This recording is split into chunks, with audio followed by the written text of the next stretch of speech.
gurizada? Tudo certinho? Carboidratos. Pessoal, os carboidratos também são conhecidos por glicídios, açúcares, sacarídeos e hidrato de carbono. Eles são compostos orgânicos, assim como os lipídios, proteínas, vitaminas e ácidos nucleicos. E possuem na sua fórmula química o carbono, hidrogênio e oxigênio. Só que podem também conter o nitrogênio, o fósforo, o enxofre e outros também menos comuns. Nós encontramos os carboidratos no pão, na massa, na batata, nas frutas, no leite e todos esses alimentos energéticos. Você falou energético, meu! Sim, vamos para a função dos carboidratos. São duas. Não é somente a função energética, mas também a função estrutural. Então, falou em carboidratos, são duas funções. Função energética e função estrutural. Como é que eles são classificados? Os carboidratos são classificados em monossacarídeos, oligosacarídeos e polissacarídeos.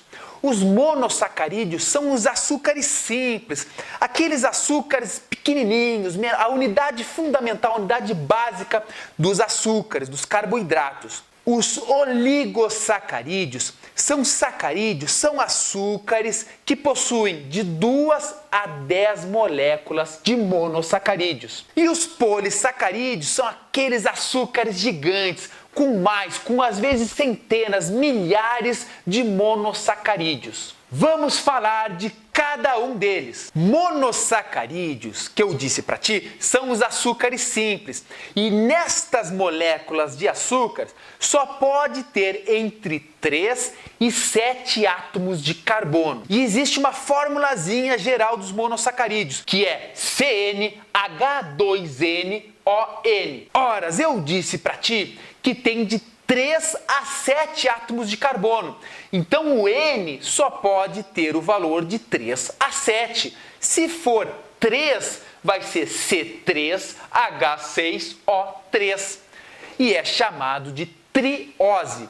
Um açúcar com 4 carbonos, tetrose, com 5 carbonos, pentose, com 6 hexose e com 7 heptose. De todos esses monossacarídeos, é importante você conhecer apenas 2 que são pentoses e 3 que são hexoses. Esses 3 que são hexose você conhece, é a glicose, a frutose e a galactose. Estes 3 açúcares possuem 6 carbonos, então eles são C6H12O6 e eles, os 3, possuem função energética.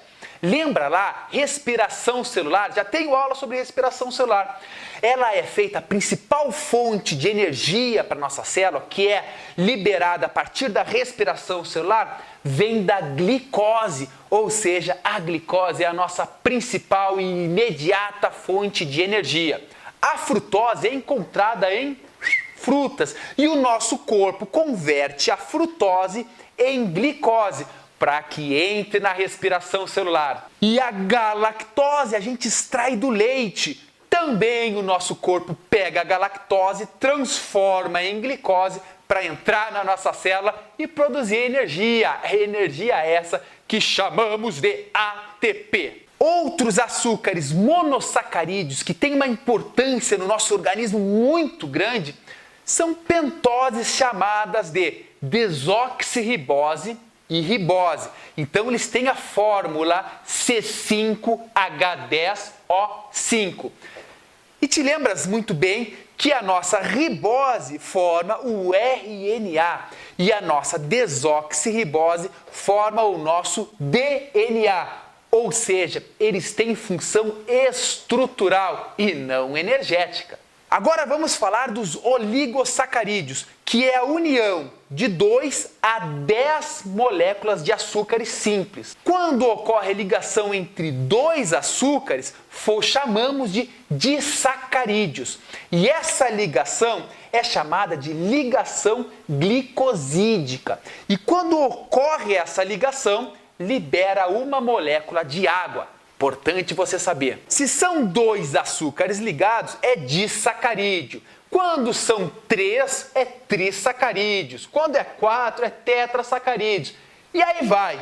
Vou te dar 2 exemplos de disacarídeos que é importante você conhecer. O primeiro dele é a nossa queridíssima sacarose, encontradas deixa eu pegar aqui, no açúcar refinado, esse açúcar de cozinha que vem da cana-de-açúcar. A sacarose é a união entre a frutose e a glicose. A sacarose é extraída da cana-de-açúcar e também da cana-de-açúcar, deste açúcar, são feitos os biocombustíveis, o nosso queridíssimo etanol. Outro disacarídeo que você tem que saber é a lactose, o açúcar encontrado no leite. Muitas pessoas acabam sendo intolerantes à lactose, pois depois de adultos acabam perdendo a capacidade de produzir a lactase, uma enzima que quebra a lactose, esse açúcar no leite. E aí, cara, se você não tem essa enzima, tu toma um leite e não dá alguns instantes, algumas horas, você tem aquela diarreia. Porque como você não consegue quebrar a lactose, você não absorve a lactose. Então ela fica no seu intestino, aumentam os movimentos peristálticos e depois é aquele jato. A lactose é um disacarídeo formado por galactose e glicose. E para finalizar, falaremos dos açúcares extremamente grandes que são chamados de polissacarídeos. Os polissacarídeos é a união de mais de 10 moléculas simples de açúcares. Às vezes eles têm centenas ou milhares de açúcares.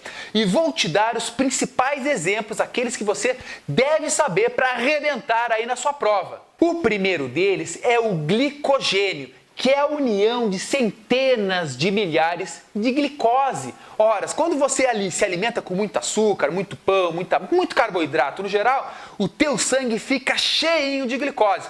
Se você não for utilizar essa glicose imediatamente, o teu corpo vai pegar estas moléculas de glicose e armazenar na forma de glicogênio na tua musculatura estriada esquelética ou também no teu fígado. Se por acaso você começar a sentir falta de energia, este glicogênio é quebrado novamente e aí estas moléculas de glicose vão estar liberadas no teu sangue para todas as tuas células utilizar e fabricar o teu valioso ATP. É importante você saber que quem armazena os açúcares em forma de glicogênio é somente os animais e os fungos. Outro polissacarídeo, que é uma forma de armazenamento de energia pelas plantas e pelas algas, é o amido. O amido também é a união de centenas de milhares de glicose. Ora, quando você come o teu pãozinho de cada dia, ele é digerido, ele é quebrado. Do amido se transforma em maltose. O que é a maltose? É um disacarídeo, uma união de 2 glicoses. Aí então você comeu aquele amido, molécula gigante, que veio das plantas, que veio da batata, que veio da farinha de trigo, no nosso pãozinho. Então você quebra o amido em centenas de milhares de moléculas de sacarídeos chamados maltose.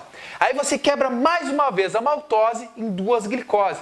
E aí a glicose está prontinha para você absorver ela pelo teu intestino e ela chegar na tua célula para você produzir o ATP novamente. Então amido tem a função, é um polissacarídeo com função de reserva de energia para as plantas. Mas as plantas também têm um polissacarídeo muito importante e que não tem a função energética ou de reserva de energia, que é a celulose. A celulose é um polissacarídeo com função estrutural nas plantas. A celulose nas plantas forma uma parede celular. Lembra lá na comparação entre célula animal e célula vegetal, no qual as células vegetais têm parede celular? Essa parede celular é formada por um açúcar chamado celulose. E para finalizar, o último polissacarídeo que vou falar para vocês é a quitina. A quitina faz parte do exoesqueleto de todos os artrópodes. Sabe aquela casquinha que você come quando está comendo aquele camarão? Aí você come aquele camarão, dá aquela, sabe? Morde aquela casquinha. Aquilo é quitina, é um açúcar que dá o revestimento, o exoesqueleto. Ora, você sabe que artrópode não tem esqueleto interno, e sim esqueleto externo, por isso que tem que ser rígido. Os cascudos, os coleópteros são extremamente rígidos. Você já pegou um cascudinho na mão? Ele é extremamente duro. É duro porque ele tem um exoesqueleto formado por um polissacarídeo chamado de quitina. Não confunda quitina com queratina. Queratina é nossa proteína dos cabelos, das unhas, da pele. E a quitina é um açúcar encontrado nos artrópodes e também a quitina faz parte da parede celular dos fungos. E assim, fechamos mais uma videoaula, aula curtinha, rapidinha, pra gente entender os açúcares. Eu adoro açúcar, coisa boa comer, massa, né? Pão, batata, coisa boa, cheio de energia, né? Aquela energia que acaba a gente nem utilizando, depois se transforma em gordura, mas tá valendo. O importante é ser feliz e